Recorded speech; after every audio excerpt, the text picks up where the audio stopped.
Long ago, during the time of the Muslims in Spain, there was a ruler named King Hakam.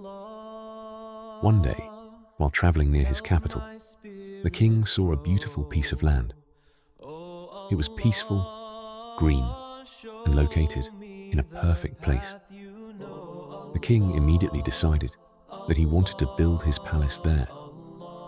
But the land did not belong to him. It belonged to an old woman who had lived there for many years. The king sent his men to ask if she would sell the land. The old woman refused. The king then offered her double the market price, but she still said no. She loved her home and did not want to leave it.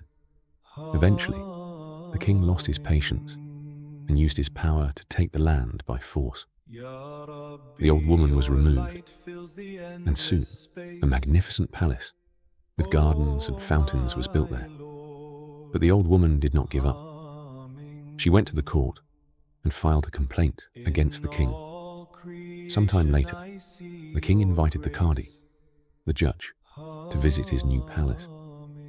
The judge came riding a donkey and brought several empty sacks with him.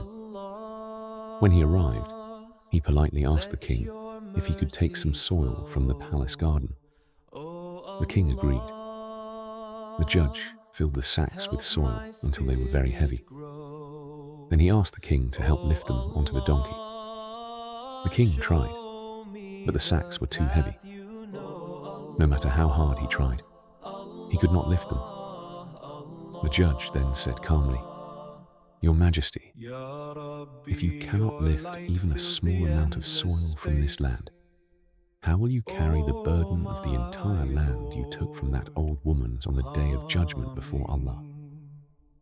The king was shocked. He immediately realized his mistake.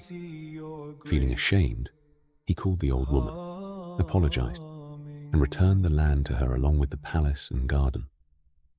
This story reminds us that true justice in Islam means fearing Allah and correcting our mistakes, no matter how powerful we are.